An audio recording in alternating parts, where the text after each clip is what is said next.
You ever think you've crossed the finish line, only to realize you were just lapping the start again?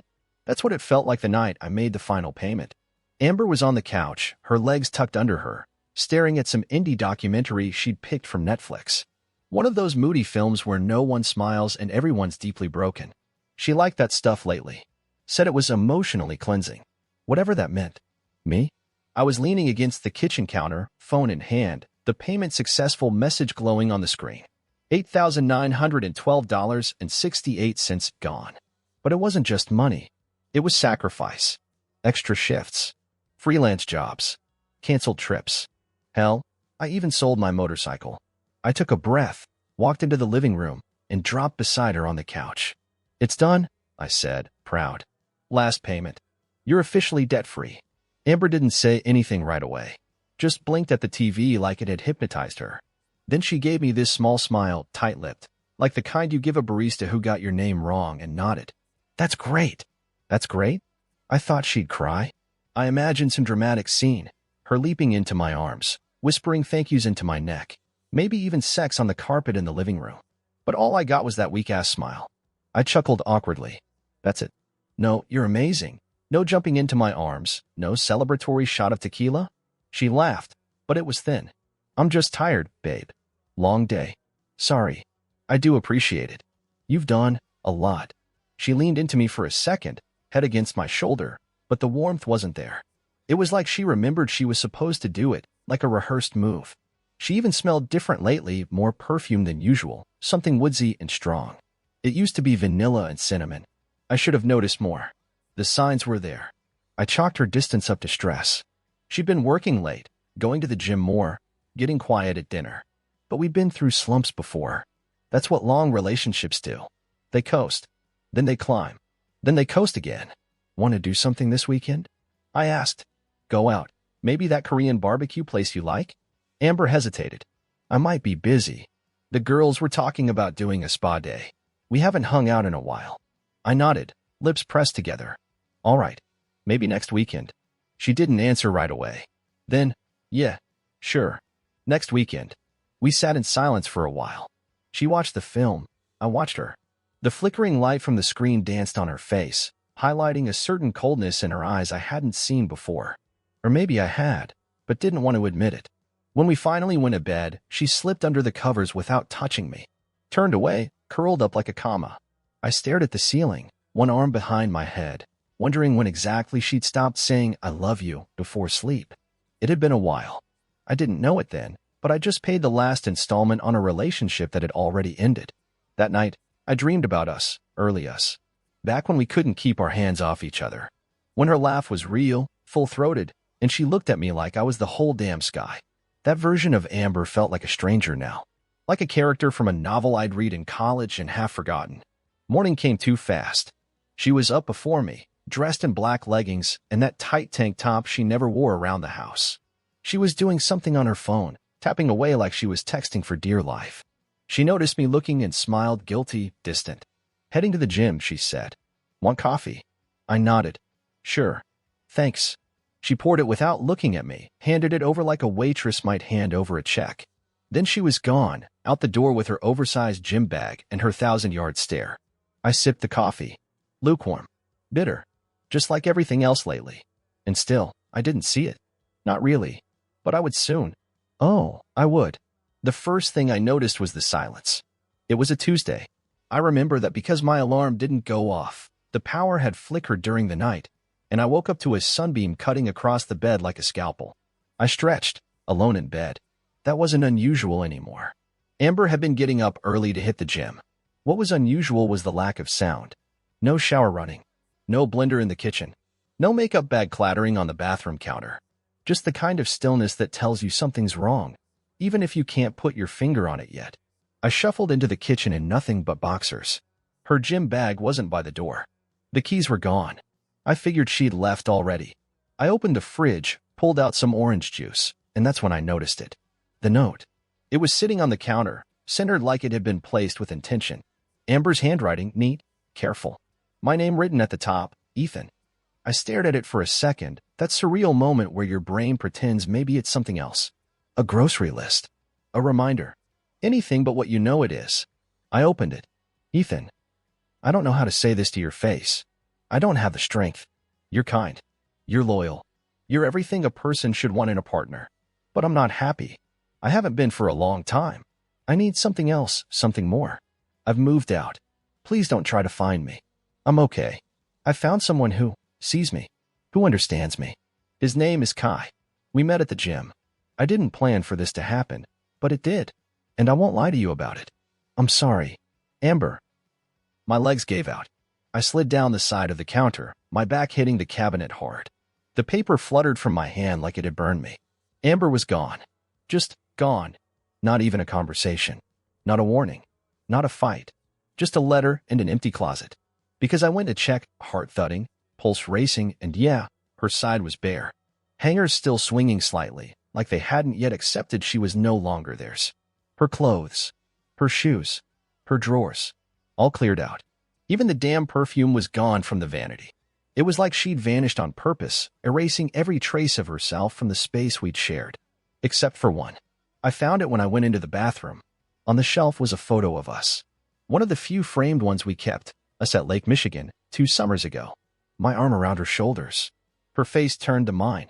She looked happy. Or maybe she was just good at faking it. I picked it up and stared at it like it might offer answers. But it didn't. The rest of the day passed in a haze. I didn't go to work.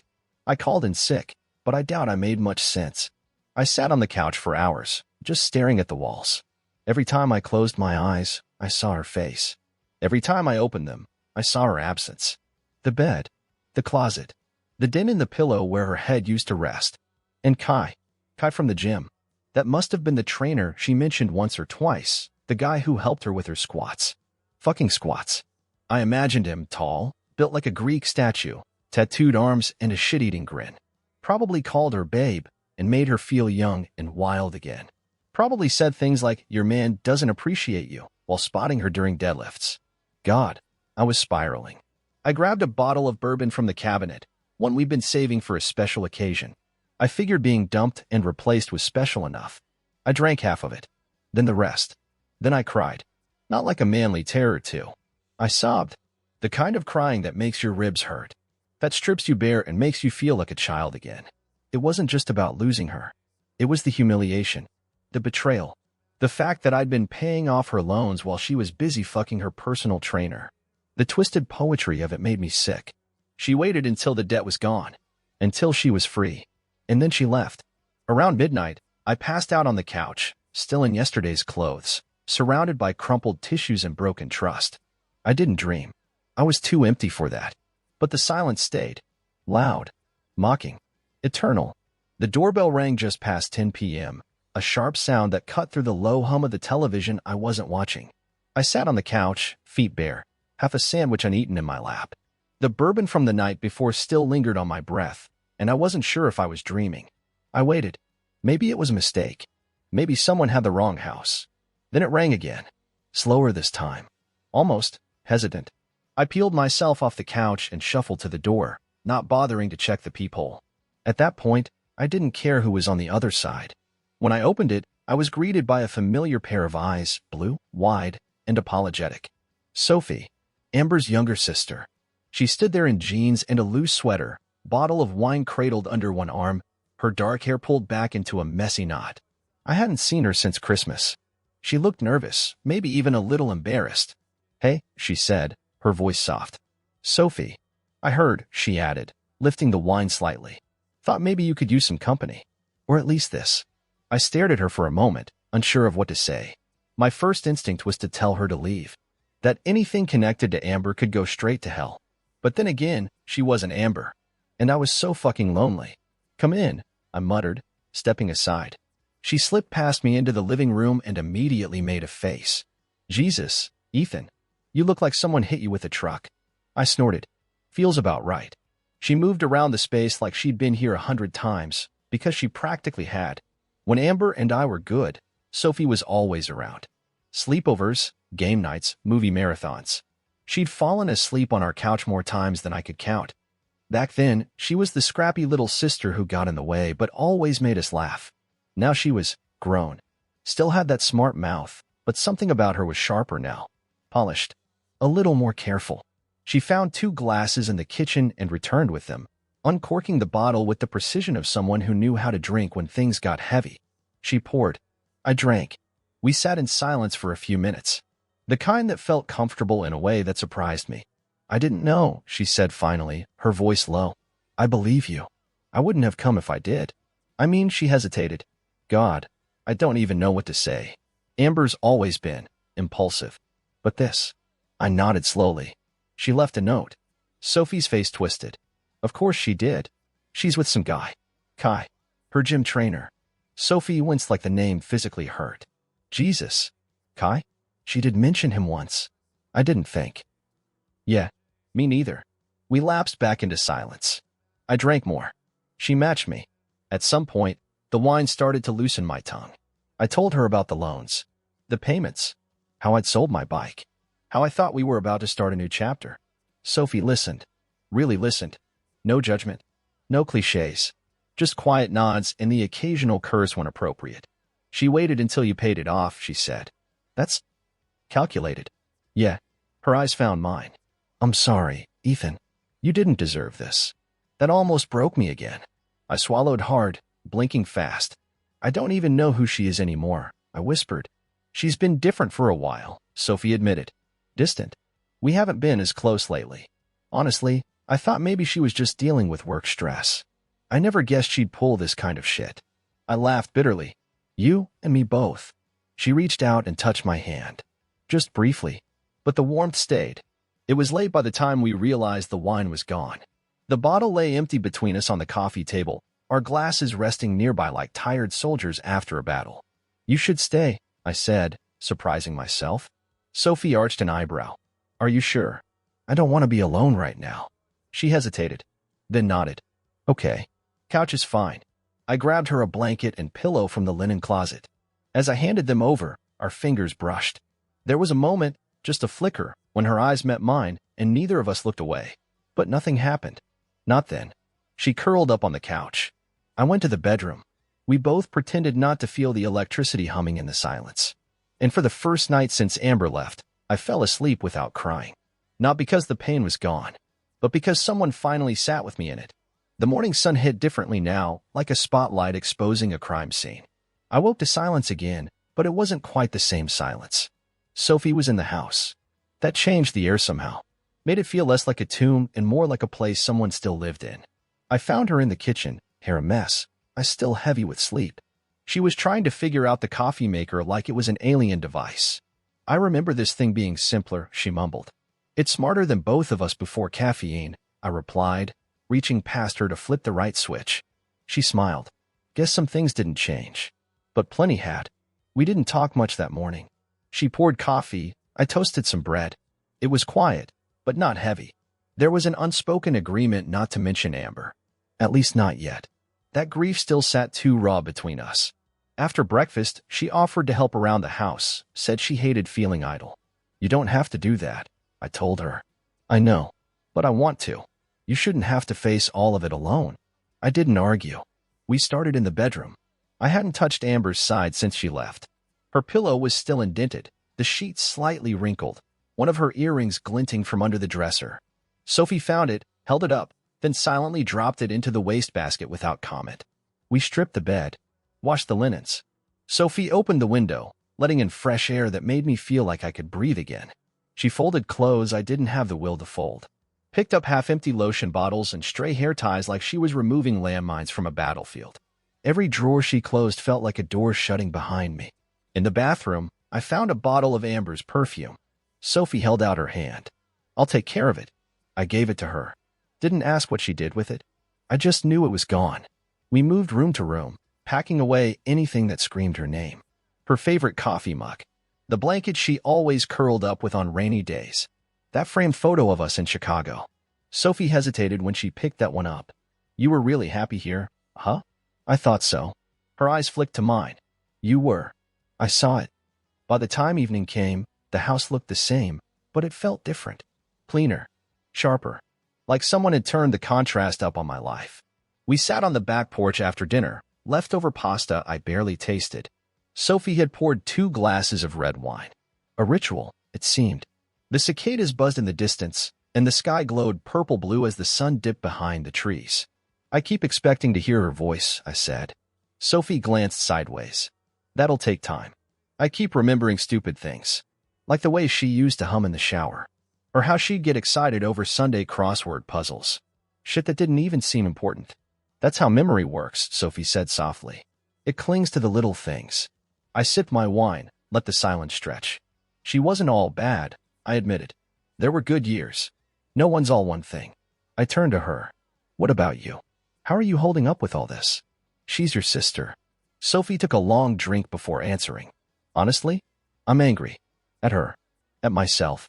I feel guilty for not seeing it. For not stopping it. But mostly, I feel like she burned a bridge I can't cross again. She didn't cry. Her voice didn't even crack.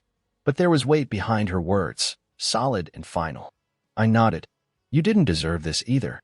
Maybe not. But I'm here. Our eyes met again, longer this time. Something passed between us. Not quite spoken. Not quite acted on. It wasn't romantic. Not yet. But it wasn't just sympathy either. There was a charge to it, like we were both holding the same wire, daring each other to let go. She broke the eye contact first, standing up and stretching. I'll crash again on the couch, if that's okay. You sure? Yeah. I don't want to leave you alone tonight. And she didn't. That night, I lay in bed, staring at the ceiling. I could hear her breathing softly from the living room. The house no longer echoed with Amber's absence. Now, it hummed with something new. Not love. Not yet. But maybe. Maybe the beginning of it. You need to hit something, Sophie said, arms crossed over her chest like a coach. It was Saturday morning, and I was nursing my second coffee, still not entirely convinced this wasn't just a dream. The past few days had passed in a strange limbo, me floating through the world, Sophie grounding me with casual care and little acts of kindness. She'd been staying on the couch, leaving before sunrise a few mornings, returning with bagels or groceries or clean energy drinks like she owned the place. It was oddly comforting. You want me to hit something? I asked, raising an eyebrow. She grinned. Not me. A punching bag. Or weights. Or a treadmill. Anything. Come to the gym with me. I stared at her over the rim of my mug. You mean Amber's gym? Her smile didn't falter. Exactly. I nearly choked on my coffee. Are you out of your mind? Probably, she said, stepping closer, her voice low and steady. But don't you want to stop feeling like a ghost in your own life? She had a point. And that's how, 2 hours later, I found myself at Iron Core Athletics, the same high-end gym where Amber had found Kai. The thought of walking through those doors made my skin crawl. But Sophie was already inside, swiping her card at the front desk, her ponytail bouncing with each step. The gym smelled like disinfectant, metal, and ambition. The sound of clanking plates and rhythmic grunts surrounded us. Sophie led the way to the free weights. We'll start with something light, she said. She threw a mat down and grabbed 2 dumbbells. Watching her stretch, I tried not to notice the way her tank top clung to her curves or how confidently she moved. There was nothing flashy about Sophie, but she had a raw energy, real and unfiltered. I caught her watching me out of the corner of her eye as I bench pressed. You're stronger than you look, she said. Thanks. I think. She laughed. No, really. Amber always said you had soft arms. I blinked. She said that. Yeah. Guess she didn't know shit about triceps. That made me smile. And then something shifted. She moved in close behind me to help with my form during rows, hands on my shoulders, voice low in my ear. Back straight. Pull from the core. Her touch lingered, just a little too long. And I didn't move away. We finished with cardio, side by side on the treadmills. She cranked the speed on hers, daring me with a grin. Keep up, old man. I'm not old. I'm tired, I said between heavy breaths.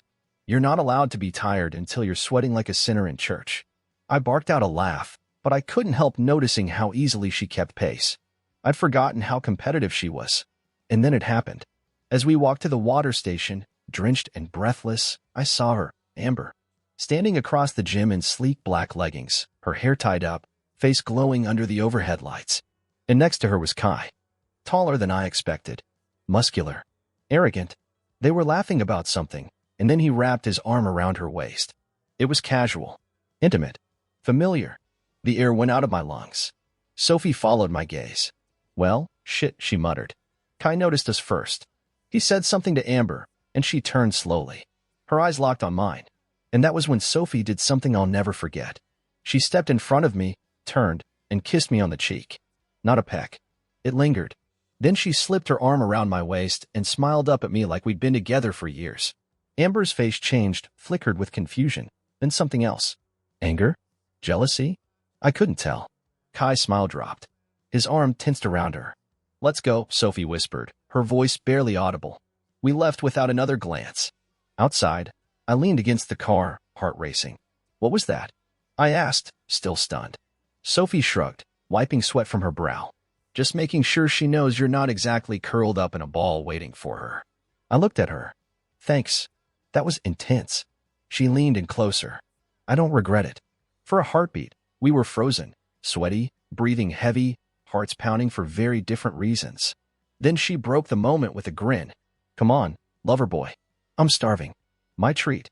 I let her lead the way to her car, feeling more alive than I had in weeks. That night, I replayed the kiss on the cheek again and again in my head. And I wasn't sure if it had been just for show, or the beginning of something dangerously real.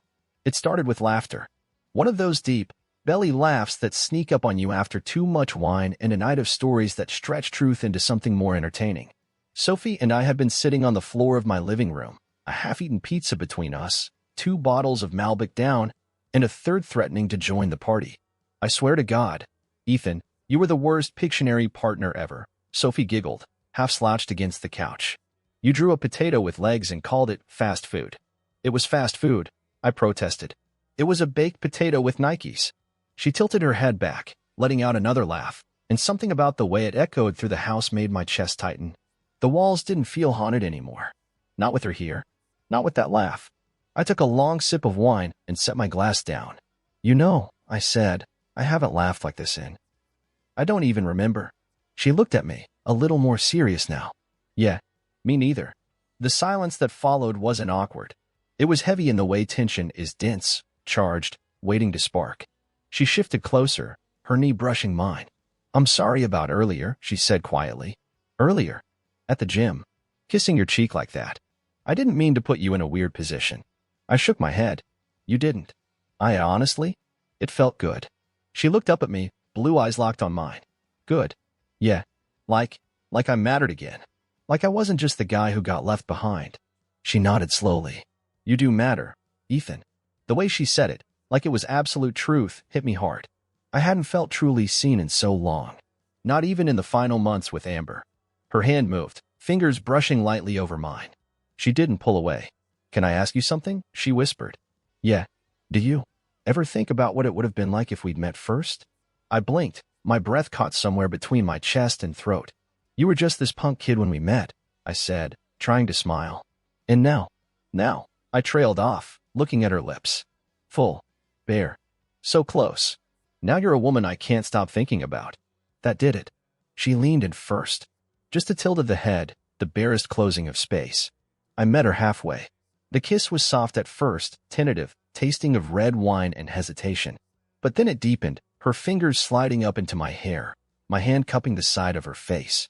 We moved closer until there was no space left between us, our bodies finding a rhythm as natural as breath. But it didn't last. The second we broke apart, the weight of it hit us like a freight train. She pulled back, eyes wide. "Shit. Yeah," I said, equally breathless. "That shouldn't have happened." "No." We sat in stunned silence, our breathing the only sound in the room. Then she stood, backing away like she'd touched a flame. "I should go," she said. "It's late." "Sophie." "No, I need to think. I shouldn't have. I don't want to be a mistake." Her words cut deeper than I expected. "You're not." She gave me a look that said she wanted to believe me. Maybe she even did. But still, she grabbed her purse and slipped on her shoes. "I'll call you," she said quietly. And then she was gone. The door clicked shut, and the echo it left behind was deafening. I sat there, the taste of her kiss still on my lips, wondering if we just crossed a line we could never uncross, or if, just maybe, we'd finally stepped into something real. But I didn't sleep that night. Not because I regretted the kiss, but because I didn't. 3 days passed. No texts. No calls. No Sophie. The silence after that kiss was louder than anything Amber had left behind. It filled the rooms, clung to the walls, soaked into my sheets. Every time I glanced at my phone, I hoped her name would appear. Every time it didn't, I told myself I deserved it.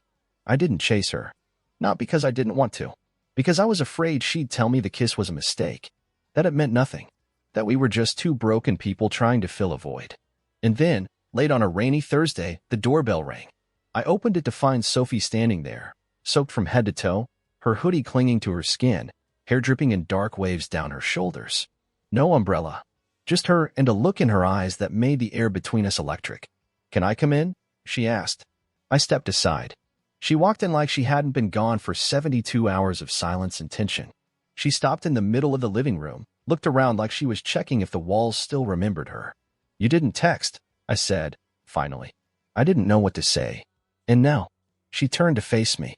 "I don't want to pretend that kiss didn't happen." I stepped closer. "Good." Her voice wavered. "But I need to know this isn't about Amber.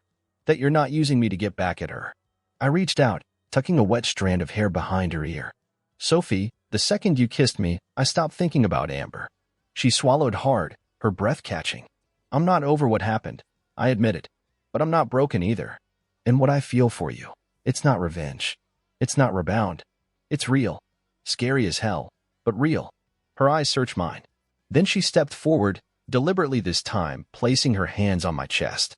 When our lips met again, there was no hesitation. No guilt. Just heat. We stumbled backward toward the bedroom, mouths locked, hands exploring with a hunger we'd both kept caged for too long. She pulled her wet hoodie over her head, revealing a soaked white tank beneath, transparent and clinging. I groaned, running my hands up her sides, feeling her shiver beneath my touch. Her mouth found my neck, and I gripped her hips tighter, guiding her down onto the bed. We shed layers between kisses, a tangle of limbs and breathless laughter. When she moaned against my skin, it wasn't just arousal, it was release. A letting go of everything we'd both been holding in. When we finally came together, it was with desperation and reverence, like we were trying to rewrite every moment of pain with something honest. Our bodies moved in sync, fast and slow, hard and soft. There was no script, no performance. Just connection. Deep. Real. Afterward, we lay tangled in the sheets, skin slick with sweat, hearts still pounding. She rested her head on my chest, tracing circles on my stomach with her fingers. "That was," she whispered. "Yeah." She looked up. "I've wanted that since the moment I walked into your house with that bottle of wine." My eyebrows lifted. "Seriously?" She nodded. "I didn't know it would be like this, though." Neither did I. Silence settled again, but this time it was warm. Comfortable. Her fingers found mine, interlaced. "I don't know what this is," she said. "I just know I don't want it to stop." I kissed her forehead. "Then we don't let it." We drifted to sleep in each other's arms, no longer haunted by the past. The shadows were still there, sure, but we weren't facing them alone anymore. Somewhere around 3 a.m., I woke to find her still beside me, her chest rising and falling in steady rhythm. I watched her for a long time, feeling something I hadn't in months. Hope. I knew this wasn't going to be easy. Amber would find out. People would talk. Lines had been crossed, and not everyone would understand. But lying there, tangled in sheets that no longer smelled like betrayal, I realized something. For the first time in a long time, I wasn't looking back. I was looking forward. With Sophie. I didn't expect it to come crashing down so soon. We'd barely had 2 weeks of peace, 2 weeks of stolen mornings, shared dinners, late-night conversations tangled in sheets and dreams. Sophie stayed most nights now. She cooked, she laughed, she left socks in the laundry like they belonged there. And for a while, it felt like we were living in a secret little world. A bubble of honesty in the aftermath of deceit. But secrets have a way of clawing themselves into the open. It started with a text. From Amber. "Are you seeing someone?" No greeting. No small talk. Just a question as sharp as a knife. I stared at it, thumbs hovering over the screen. Before I could decide what to write, another ping. Amber again. Because if it's Sophie, don't bother denying it. I know. I set the phone down like it burned me. Sophie found me in the kitchen, stirring coffee and staring at nothing. "What's wrong?" I handed her the phone. She read the texts in silence, then set it on the counter with a sigh. "Well," she said. "Guess the honeymoon's over." How did she find out? Sophie crossed her arms. Probably saw us. Or maybe someone told her. My mom's good at picking up gossip. "You think she told your parents?" She nodded. "Probably." A few hours later, the answer arrived in the form of a phone call from Sophie's mom. I didn't hear the conversation, but I saw Sophie's face tighten like a wire being pulled too far. She didn't shout. She didn't cry. But when she hung up, She looked at me and said, "Family dinner. Tonight. They want us both there." I blinked. "Us?" She says Amber's coming too. It wasn't a dinner. It was an ambush. The moment we walked into the Prescott house, I could feel the tension crackling like static. Amber sat on the couch, arms folded, Kai nowhere in sight. Her parents stood in the living room like judges awaiting testimony. "Sit," her father said. I stood behind Sophie, unsure if I was allowed to move. Amber's voice was cold. "So, it's true." Sophie raised her chin. "Yes, it's true. You're sleeping with my ex?" Amber snapped. Sophie's jaw tightened. "You mean the man you left 2 days after he paid off your student loans?" "Yeah, that one." Mrs. Prescott gasped. Mr. Prescott stepped forward, but no one interrupted. Amber stood now, red in the face. "How could you, Sophie? He was my boyfriend." "You walked out on him," Sophie shot back. "You left a note. You didn't even have the decency to face him." Amber's voice trembled. "You think that gives you permission to jump into bed with him?" "No," Sophie said quietly. "I didn't jump. I stayed. While you ran off with your muscle-bound fling, I picked up the mess you left behind. I listened to him cry. I held him together. And somewhere in that, I fell for him." The room fell silent. Mrs. Prescott sat down heavily on the arm of the recliner. This is a disaster." Mr. Prescott looked at Amber. "You didn't tell us you left a note." Amber's voice broke. "I didn't want to. I didn't think I owed him anything after everything I gave." "Everything you gave?" Sophie barked a laugh. "You mean the debt he spent months cleaning up? The patience he showed while you emotionally withdrew?" Amber shook her head. "This isn't you. You don't talk like this." "No," Sophie said, stepping forward, her voice suddenly steady and eerily calm.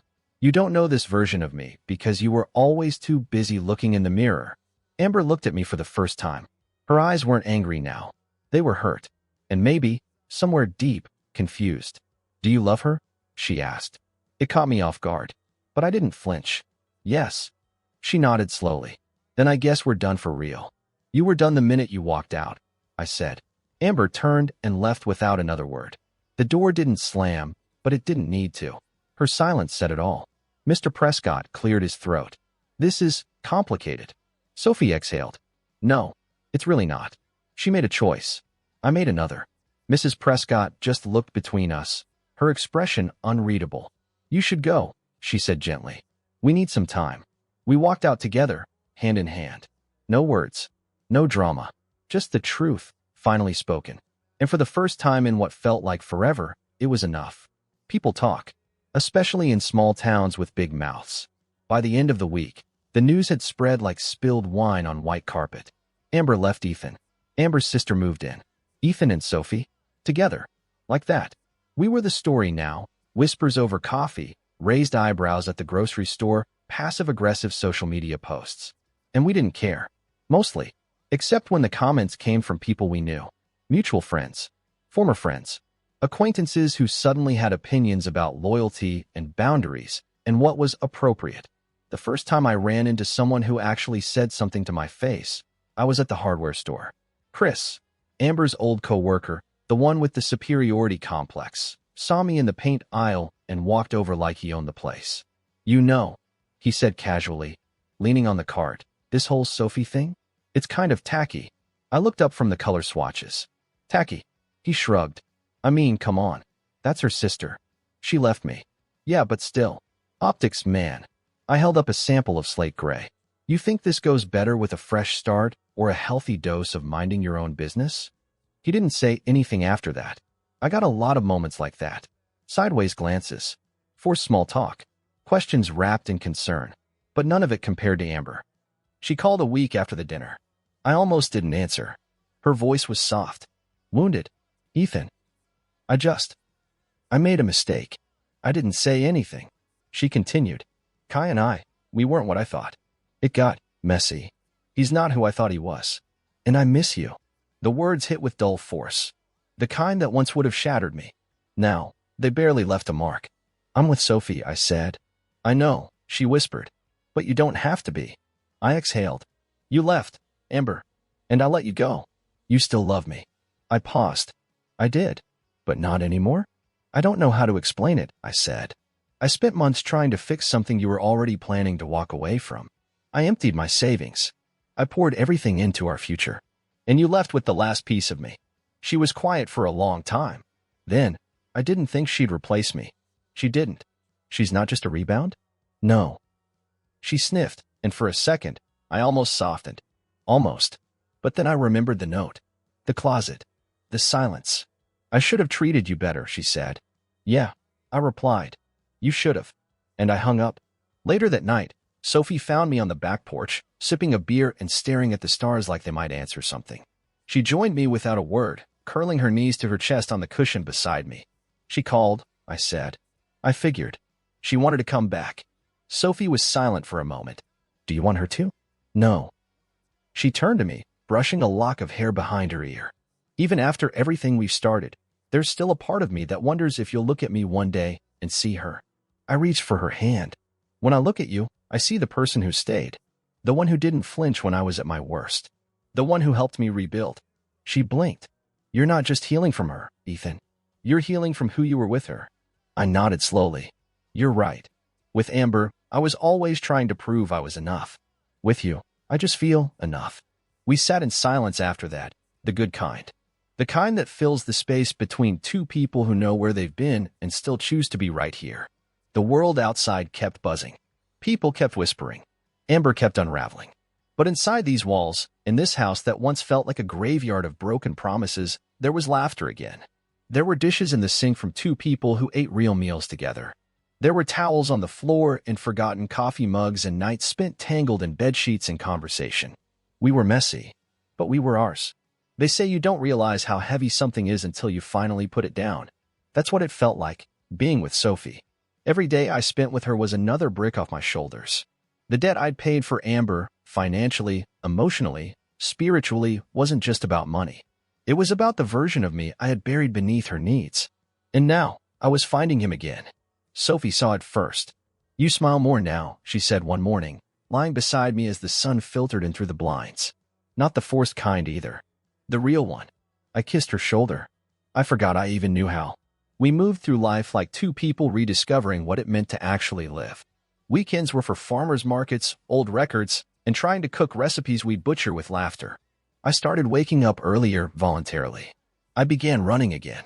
I even picked up my old sketchbook, buried for years in a box Amber once labeled junk. Sophie found it and smiled. You used to draw? Before life got in the way. Well, she said, handing me a fresh set of pencils. Maybe it's time life stepped aside.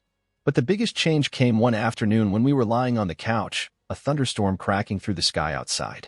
Sophie was flipping through her phone while I absently scrolled real estate listings. I didn't realize I was saying it out loud until she looked up. You want to start a business? I blinked. I think so. I've been thinking about opening a design and remodeling studio. Homes, interiors, maybe even artwork commissions. Ethan, she said, sitting up. Why didn't you tell me? I guess. I didn't think it was allowed. Allowed. I spent so long making decisions based on what someone else needed. I forgot what I wanted.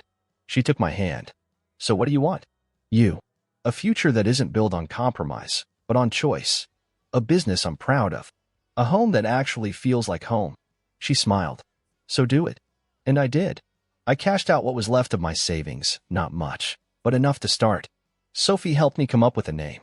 We argued over logos for days. She mocked my first slogan. I mocked her color palette. And somehow, between the fights over fonts and laughs over coffee, it came to life. Reclaimed Design Company.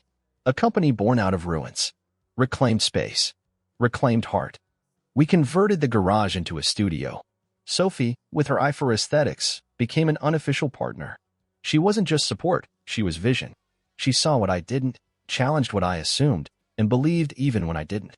And when I landed my first client, a couple looking to restore a 1920s craftsman, I celebrated by cooking her dinner.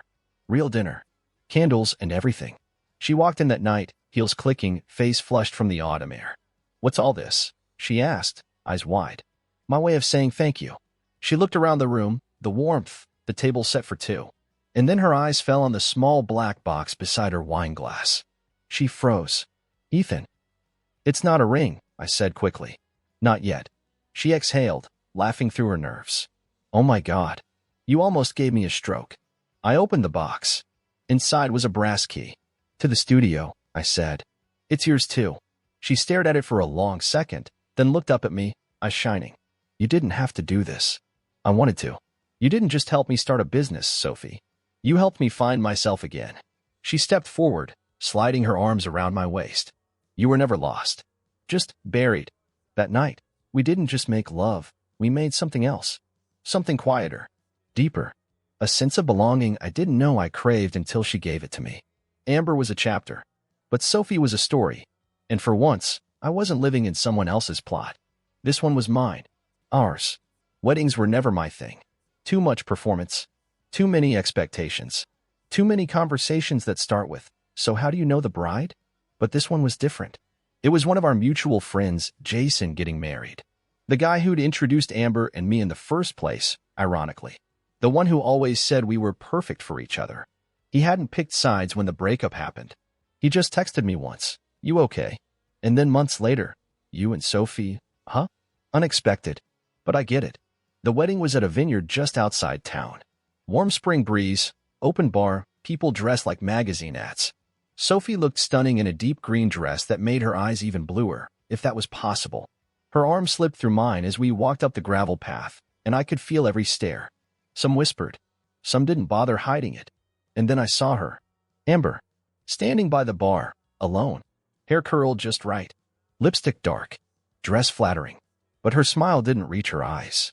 She saw us.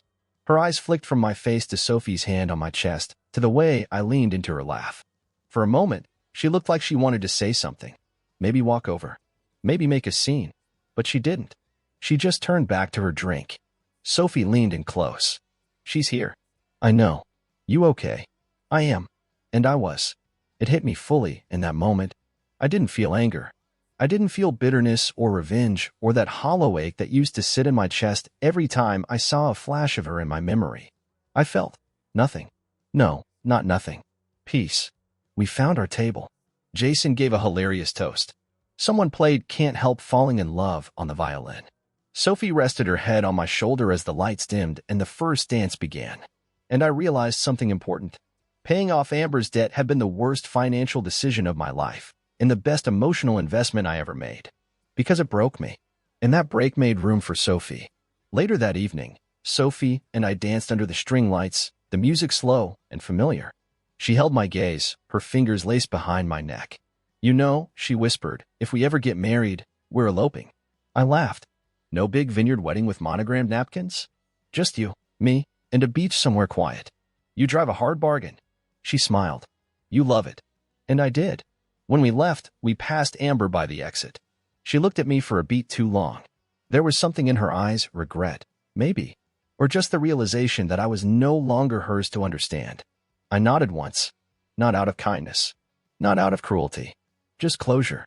She nodded back, and that was it.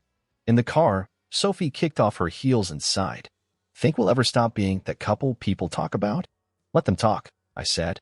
We've already lived the story. They're just catching up. She smiled, eyes fluttering closed as we pulled away from the vineyard. And in that quiet, full heart of mine, I knew the truth. She wasn't just the reward for my pain. She was the proof I'd survived it.